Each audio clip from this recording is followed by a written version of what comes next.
ప్రియమైన దేవుని పిల్లలారా, ప్రభువైన యేసుక్రీస్తు వారి పేరట మీ అందరికీ వందనాలు. ప్రభువు పేరట మీ అందరికీ శుభములు, దీవెనలు కలుగునుగాక. ఈ ఉదయకాలం పరిశుద్ధ గ్రంథము నుండి దేవుని వాక్యాన్ని చదువుకుందాం. యాకోబు రాసిన పత్రిక 4వ అధ్యాయము 16-17 వచనాలు చదువుకుందాం. మీరు మీ డంబముల యందు అతిశయపడుచున్నారు, ఇట్టి అతిశయం అంతయు చెడ్డది. కాబట్టి మేలైనదియు చేయనెరగయు అలాగ చేయని వానికి పాపము. దేవుడు తన మాటలు మనందరి కొరకు దీవించునుగాక. ఆమేన్.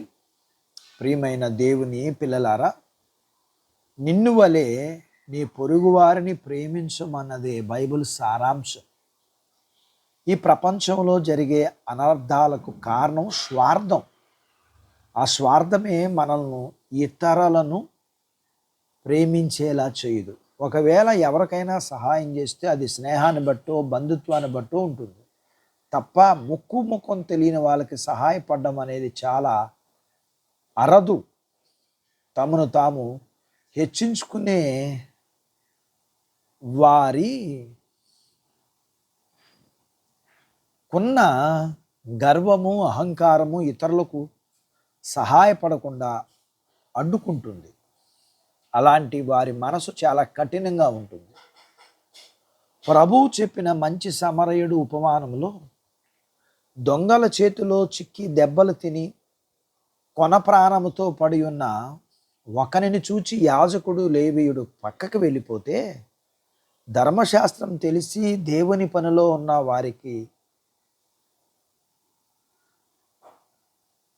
అతన్ని చూచి జాలి కలగలేదు. వారి హోదాను బట్టో ఆధిక్యతను బట్టో వచ్చిన గర్వము అతని మీద జాలి కలిగేలా చేయలేదు. మేలు చేయాలని వారికి తెలియక కాదు, కానీ వారి అహంకారం వారిని హెచ్చించింది. ధర్మశాస్త్రం ఇతరులకు కీడు జరగకుండా చేస్తుంది. 10 ఆజ్ఞలు పాటించిన వ్యక్తిగతమైనది. మనం 10 ఆజ్ఞలు పాటించటం వల్ల ఇతరులకి కీడు జరగదు, అలానే మేలు ఏమీ జరగదు. అందుకే దేవుడు నిన్ను వలె నీ పొరుగువారిని ప్రేమించు అని ప్రత్యేకమైన ఆజ్ఞ ఇచ్చాడు. 10 ఆజ్ఞలు మనకిష్టం ఉన్నా లేకున్నా పాటించాలి. పొరుగువారిని ప్రేమించన్న ఆజ్ఞ మాత్రం హృదయపూర్వకంగా చేయాలి. ఇతరులకు మేలు చేయకుండా మనం ఎంత నీతిమంతులమైనా దేవునికి ఇష్టలుగా ఉండలేం. మన జీవితకాలం అంతా ఇతరులను ప్రేమించి వారికి మేలుకరంగా జీవిస్తే ధర్మశాస్త్రం నెరవేర్చిన వారం. కాబట్టి ఇతరులకు మేలు చేయటం ద్వారా దేవునికి ఇష్టలుగా జీవిద్దాం.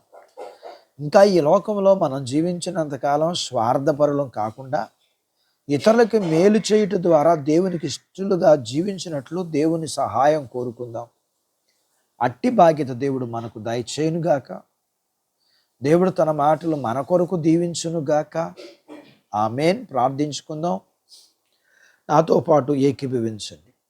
మమ్ములను మిక్కిలిగా ప్రేమించిన మా ప్రియ పరలోకపు తండ్రి, మీ పరిశుద్ధ నామమును బట్టి మీకు వందనాలు. ఉదయకాలం లేఖనాన్ని చదువుకున్నాం, విన్నాం, ధ్యానం చేసాం. నేర్చుకున్న లేఖనపు సత్యాన్ని బట్టి మేము ఇతరులకి మేలు చేయటం ద్వారా మీకు ఇష్టలుగా ఉండడానికి మాకు సహాయం చేయండి. మీ పిల్లల్ని దీవించండి. చిన్నబిడ్డలను, యవనస్తులను, వృద్ధులను, స్త్రీలను, పురుషులను దీవించండి. వారి చదువుల్లో, ఆరోగ్యాల్లో, ఉద్యోగ ప్రయత్నాల్లో విజయాన్ని ఇవ్వండి. వారి యొక్క చేతి పనులు, వ్యాపారాలు, పొలాలు, పశువుల్ని దీవించండి. ఉద్యోగాలలో ప్రమోషన్స్ ఇవ్వండి. వివాహాలు కాని వారికి అవ్వటానికి, గర్భం లేని వారికి ఇవ్వండి. గర్భం కలిగిన వారికి సుఖమైన ప్రసూతి ఇవ్వండి. ప్రసూతి అయిన తల్లి పిల్లలకు ఆరోగ్యాలు ఇవ్వండి. మీ పిల్లల అవసరాలు, సమస్యలు, బలహీనతలు, రుణాల నుంచి విడిపించండి. మీ పిల్లలను మీరు దీవించండి. మీ పిల్లలకు మీరు సిద్ధపరిచిన పరలోకపు భూ సంబంధమైన దీవెనలకు పాత్రలుగా చేయమని యేసు ప్రభు వారి పేరట స్తుతించి ప్రార్థించి అడిగినవన్నీ పొందుకుని ఉన్నాము తండ్రి. ఆమెన్. దేవుడు మిమ్మల్ని దీవించునుగాక. ఆమేన్.